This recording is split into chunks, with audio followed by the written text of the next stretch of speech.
Hello everybody, today in this video I'll show you how to change your username on Twitter mobile, so let's jump right into it. First go ahead and open the app,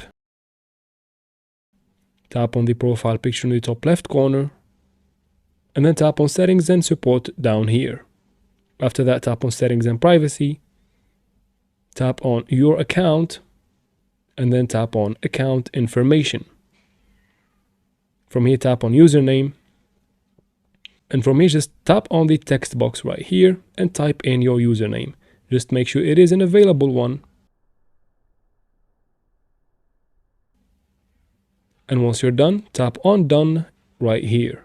And as you can see here, it says that the username was changed successfully. And it will be shown right here as well. Now, if the app freezes after you change the username, just log out and log back in using the new username, and that should solve your problem. And that's how we do it, guys. I hope this video was helpful. Please like and comment down below. Don't forget to subscribe for future videos like this one, and thanks for watching.